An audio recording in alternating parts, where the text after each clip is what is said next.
పొద్దునే ఒక phone call, ఈరోజు నువ్వు పాస్తా తీసుకొచ్చి వండి పెడితే స్కూల్ పోతా, లేకపోతే స్కూల్ పోనని బ్లాక్మెయిల్ చేస్తుంది. ఎందుకు నీకు పాస్తా తినాలనిపించింది? మా ఫ్రెండ్ తిన్నది. తింటే మీ ఫ్రెండ్ తింటే నీకు తినాలనిపించిందా? ఎలా ఉంది పాస్తా ఈరోజు? టేస్ట్ బాగుంది. బాగుందా? అమ్మ ఎలా చేసిందట? అన్నీ వేసి టమాటాలు వేసి పచ్చిమిర్చిలు వేసి కలిపేసింది. బాగుందా? బాగుంది. తిన్న తర్వాత ఎట్లుంది? తిని చూపి, ఇట్లా తిన్నప్పుడు చెప్పు ఎట్లుందో. బాగున్నాయి. బాగున్నాయా? పాస్తా నీ ఫేవరెటా ఇప్పుడు? మరి రేపేం తినాలనిపిస్తుంది? రేపు నువ్వే చేసిన పాస్తా తిన్నా. ఆల్రెడీ ఫిక్స్ అయిపోయింది.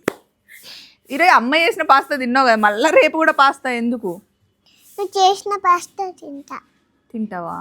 తిని జడ్జి చేస్తావా ఎవరు బాగా చేశారు అన్నది? మీ ఫ్రెండ్స్ ఏం తెచ్చుకుంటే నీకెందుకే? అందరు డబ్బాలు ఎందుకు చూస్తావు? నువ్వు తెచ్చుకున్న డబ్బా తిన్నావా, అయిపోయింది కదా. వాళ్ళ ఫ్రెండ్స్ ఏది తెచ్చుకుంటే అది వచ్చి నెక్స్ట్ డే వాళ్ళ అమ్మని అడుగుతుంది. నీకెందుకు పాప అన్ని డబ్బాలు? నాకు టేస్ట్గా ఉండాలి నోరు. అబ్బా, ఏమవుతావు? అమ్మలాగా షెఫ్ అవుతావా? చొప్పనమ్మలాగా షెఫ్ అవుతావా? నువ్వు షెఫ్ కాదు, నేను డాక్టర్ అవుతా. నీకు ఆ క్లారిటీ ఉంది కదా. డాక్టర్ అవ్వాలంటే స్కూల్ టైంకి వెళ్ళాలి, స్కూల్ స్టార్ట్ అయిన అర్ధగంటకి వెళ్ళొద్దు.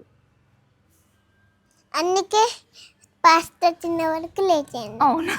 సరే బాయ్ బాయ్ చెప్పు. బాయ్. మీరేం తిన్నారండి? మా పాప పాస్తా తినింది మరి. Bye bye.